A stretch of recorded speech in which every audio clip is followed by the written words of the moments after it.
And that boat driver takes 3 years to train. But besides boat drivers, we have a lot of other positions. There's about 180 volunteers. And this is a value-added thing to your membership. And I'm always kind of impressed when I walk up to people that are just wowed when they walk in here. They're like, wow, this is my seaplane base? Yeah, it's yours. I wish that every EA member could come out here. Several people talked about continuing to fly as much as before, though those that aren't are the pilots for whom aviation is more of an avocation.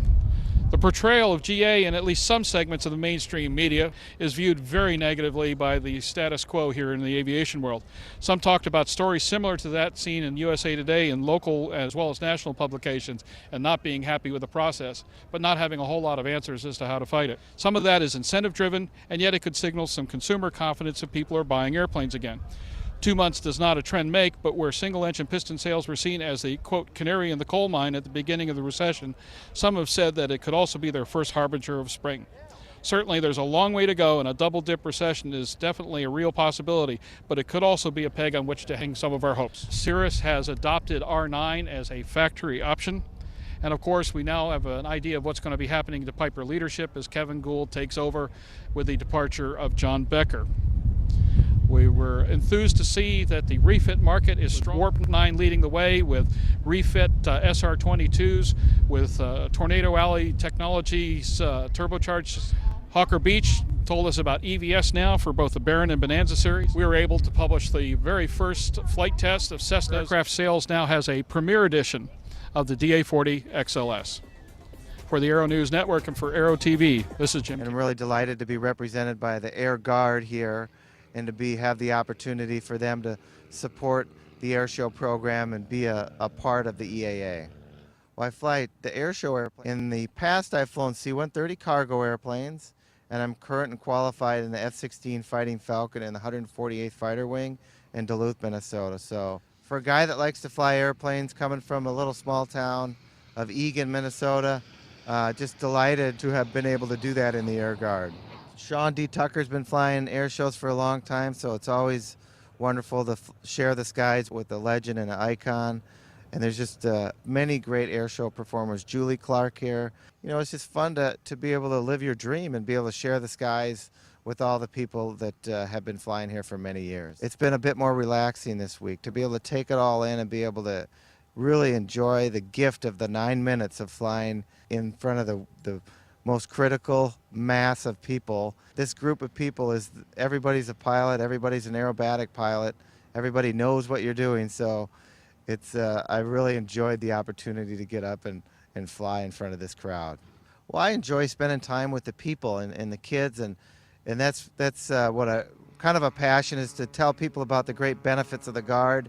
You know, obviously, for me in this air show program, being a member of the Guard, you know, I'm very familiar with the product itself and what a family it is and the opportunities that you have. So for me to be able to come to these air shows and tell the kids about the tuition reimbursement, the GI Bill, the GI Kicker, you know, 85 career fields to choose from, I think is really conducive for teenagers, high school kids that are just getting out. I can see the way they run their cell phones and text messaging and everything else, and Twitter and Facebook, all that stuff. We have lots of things and lots of career fields for everybody's interest. Every time you fly, I get nervous, and I have a full-time mechanic that straps me in, and he knows I'm uptight. And in this group, you can be, you know, you can be a little bit extra amped up to go fly. But the thing you have to do is fly your routine the same every day. You know, you can't come to the EAA and say you're going to spruce it up a little bit. So you have to just focus on the task at hand, and I have 21 enjoyable figures that I fly in a sequence that's 9 minutes long. For entry into service late 2012 or early 2013. As we take our time to ring out the aircraft with the two prototypes, we're going through all the various systems of the aircraft, pressurization, or whether it's flaps or spoilers. On the flap control unit, we're going from an analog to what I call a digital system. So we're focused on performance and range and payload. We did 4 things to the aircraft, from the 1A to the premium. We're increasing the gross weight of the aircraft from 12,500 pounds to 13,800 pounds.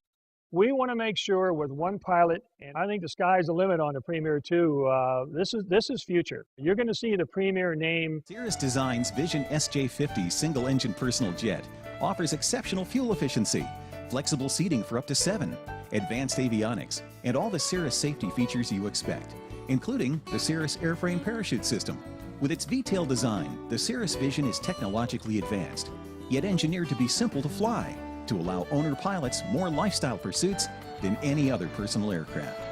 Over the years, that's developed slightly into the aircraft that you see behind you. The company had a joint venture in 2003 to 2005 with Epic Aircraft, and we did a lot of aerodynamic work on the wing. So this wing, which you can see on the airplane behind you, was developed by Farnborough and is used on the Epic LT and on this aircraft.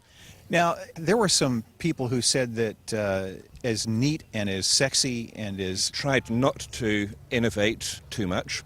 So we have innovative aerodynamics, but the systems, the engine, is too many new wheels if we can avoid it. We're using carbon fiber technology, which has been certified. It exists in other Part 23 certified airplanes. You can see that we're on the stand with Liberty, who have been through this process with their XL2 using exactly the same composites as us, and we've been talking with them for a year. That are in that segment already. Tell us how you stack up around, say, the Pilatus PC-12 neighborhood. The Pilatus PC-12 is a substantially larger airplane.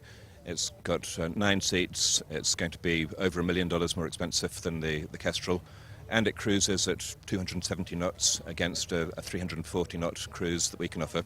It's a different class of airplane, really, which is perhaps a more direct competitor with 6 seats, similar pricing. We're offering a larger cabin, a private lavatory, similar capability, performance capability, slightly faster, similar field capability, and we're aiming to do that at a lower cost. And if we're realistic, one that can't exclude the unknown disaster during the certification process that no one's thought of. We think it will be a 3-year process to certification. And you mentioned that you had an idea what the market price would end up being. We learned a lot from the Starship on composites, and composites allows us to build a larger fuselage with less weight. This wing was built for this aircraft. We didn't use a borrowed wing, and it's a supercritical wing, and actually it's one of the keys to the aircraft's performance. People want to travel in comfort, as I always say, and get there. Did we get through surveys what people or what our customers wanted to see in their light jet? But we also formed what we call an operator advisory team, and they became part of the design team that defined the requirements of the aircraft. I was told early on that was kind of a debatable thing. Should we go 4 seats or 6 seats? And you can see through the customer input, we have a 6-seat jet, and which is definitely a major design point. And what allowed us to do that, of course, is our belief in composite technology. And then the second is speed. People want to travel and get there quickly. What we learned from the Premier 1 to the 1A and then on to the 2 is that as we reflect back on the 1 and 1A, the customers told us, and they loved the aircraft. They loved the avionics, they liked the speed, they liked the cabin, but they wanted more payload and range. And that was really the number one, I guess you might say, shortfall that we had with the aircraft in terms of the 1 and 1A, which was a nice added feature with a new anti-skid valve. We changed the lift dump system on the aircraft where on landing, when you're ready, just reach down, pick up the handle and aft, and you get 3 spoiler panels on each wing. Decreases lift, more weight on the wheels, anti-skid is standard, and it improves braking effectiveness. And then the interior, the Premier 1 interior was more what I call contemporary.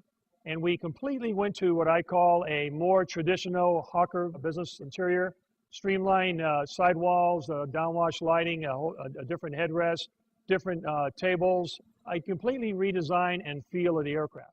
And we went to an integrated flight information system, a file server unit in the nose. We have the largest customer support network in the business. We have over 100 service centers, for example. Not everyone services all aircraft. There are, I believe, 9 service centers that we own. The best light jet warranty in the business. And when you look at integrated cockpit, speed, cabin. Adding to X2 is technologies in the area of making our helicopters aware and adaptive and making them optionally piloted. This year we hope to complete our 250 knot full envelope expansion, and we're at the very exciting phase. The prototype is in West Palm Beach, Florida. The build for the high-speed flight is completely done now. The modeling on this just must be absolutely extravagant, but what kind of benchmarks are you looking at from a technological standpoint that need to be either defeated or mollified in order to build a vehicle that's going to be seeing a number of artist conceptions of where this technology might go from a standpoint of what an S-76E may look like in the future or something to that extent, or for that matter to military configurations? Are there any limits to that technology? Is this something that literally can go out and be... Or introduce some game-changing technology with something like an X2 Armed Aerial Scout Light Tactical Helicopter. That's going to be really fun to watch.